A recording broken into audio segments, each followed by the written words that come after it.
ሰሙነ ሕማማት።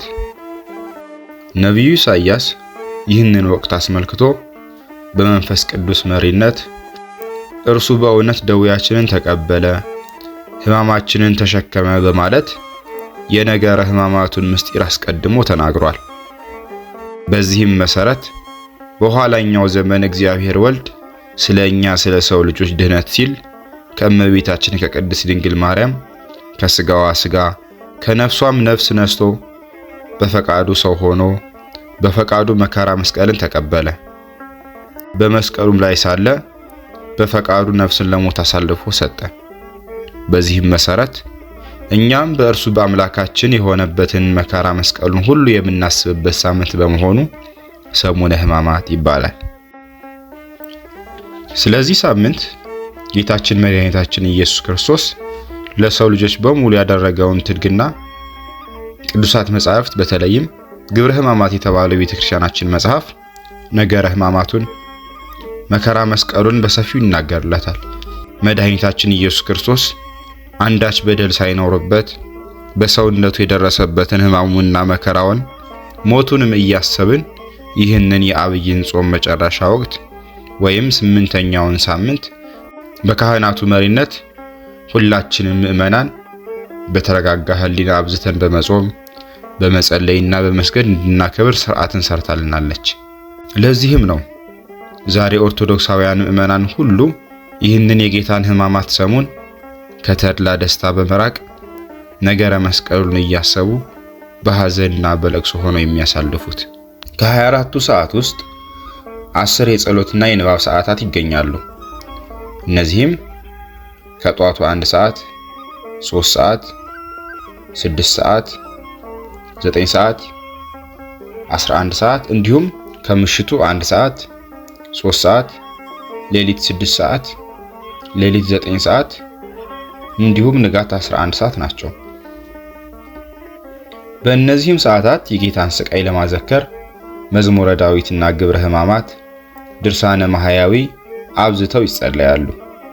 ይህ በቤተክርስቲያናችን ውስጥ የሚደረግ የጸሎት ሥርዓት ሲሆን ምእመናን ተገኝተው ጸሎቱን ተካፋይ ይሆናሉ።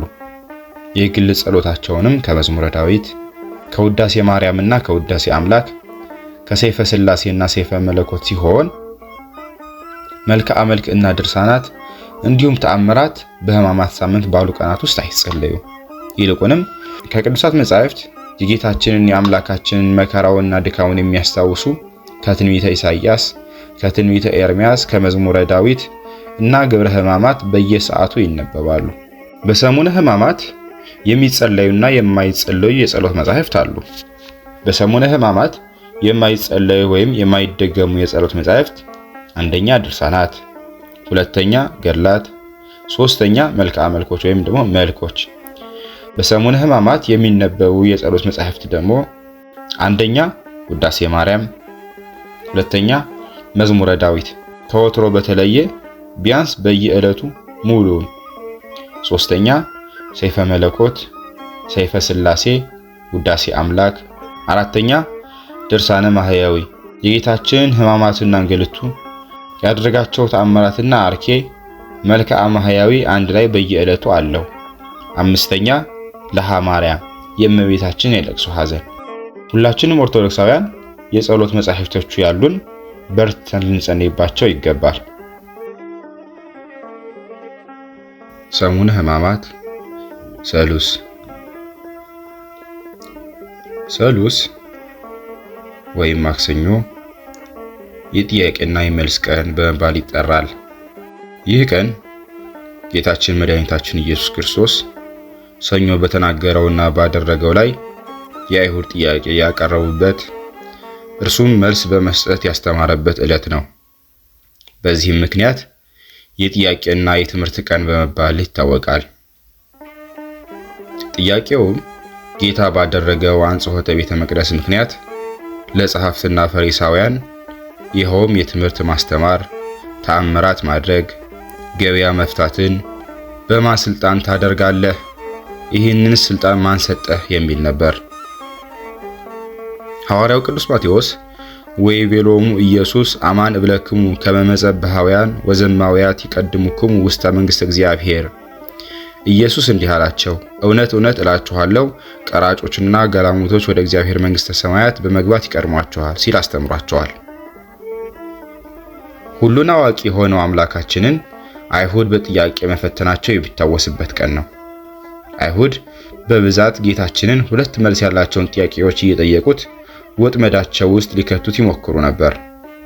ለምሳሌ ያህል በዝሙት ያገኟትን ሴት እንደ ሙሴ ሕግ እንፍረድባት ወይስ ለምህረት መጣሁ እንዳልክ እንማራት የሚል መስቀለኛ ጥያቄ ጠይቀውት ነበር። ለሙሴ ሕግን የሰጠው መድኃኔዓለም ግን ከእናንተ ኃጢአት የሌለበት ይውገራት ብሎ ባላዩት መንገድ መልስ ሰጥቷቸዋል። በማቴዎስ ወንጌል ምዕራፍ 21 ቁጥር 28፣ ምዕራፍ 27 ቁጥር 26፣ በማርቆስ ወንጌል ምዕራፍ 12 ቁጥር 12፣ ምዕራፍ 13 ቁጥር 37፣ በሉቃስ ወንጌል ምዕራፍ 20 ቁጥር 9፣ ምዕራፍ 21 የሚገኙ የመጽሐፍ ቅዱስ ክፍሎች ማክሰኞ ዕለት የሚነገሩ ትምህርቶችን ይዘዋል። በዚህ ዕለት ጌታችን በቤተ መቅደስ ረጅም ትምህርት ስላስተማረ ዕለቱ የትምህርት ቀን ይባላል። ክርስቲያን የሆነ ሁሉ ከስጋዊ ነገር ርቆ በዚህ ሰሞን የሃይማኖት ትምህርት ሲማር ሲጠይቅ መሰንበቱ መጽሐፍ ቅዱሳዊ ሥርዓት ነው። በዚህ ዕለት ጌታችን መድኃኒታችን ኢየሱስ ክርስቶስ ስለ ስልጣኑ ተጠይቋል። ጠያቂዎቹም የካህናት አለቆችና የሕዝብ አለቆች ሲሆኑ ጥያቄውም በማን ስልጣን እነዚህን ታደርጋለህ? ይህንን ስልጣን የሰጠህ ማን ነው? የሚል ነበር። ይህ ጥያቄ ጌታችን ሰኞ ዕለት ሁለት ነገሮችን ማከናወኑን ተከትሎ የተነሳ ጥያቄ ነው። ይኸውም ጌታችን ሲያደርጋቸው የነበሩ ተአምራትና ድንቅ ስራዎች የካህናት አለቆችን ስላስቀኗቸው ጌታችን ከሮማ መንግስት ባለስልጣናት ጋር ለማጋጨት የቀየሱት ስልት ነው። ጌታችን በቤተ መቅደስ የነበሩትን ነጋዴዎችን አባርሯል። መደባቸውንም ገለባብጧል። ነጋዴን ማባረርና መደብን ማስለቀቅ መንግስታዊ ስራ ነው።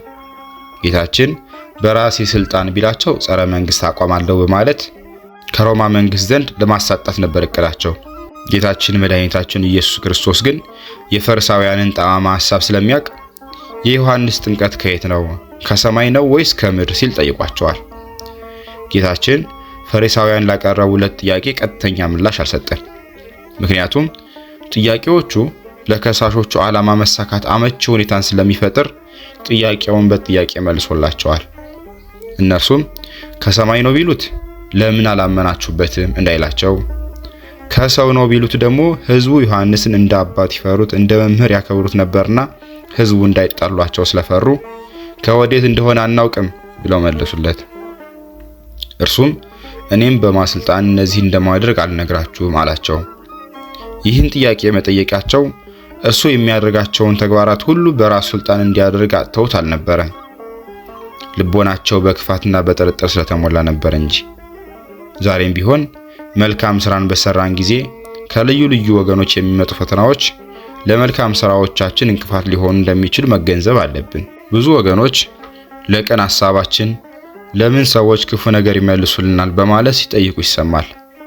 ለቀን ሐሳባችን ከዓለም ዘንድ ተቃራኒ ነገር እንደሚጠብቀን ለመረዳት ዓለም የሚወደው የገዛ ወገኑን ነው የሚለውን የጌታችንን ትምህርት ልብ ይሏል። በዚህ ዘመን አሳልፈው ሊሰጡን የሚፈልጉ ሰዎች ፈታኝ ጥያቄ እንደሚያቀርቡልን ከወዲሁ ልንገነዘብ ይገባል። ወስብሐት ለእግዚአብሔር ወለወላዲቱ ድንግል ወለመስቀሉ ክቡር። ይቆየን።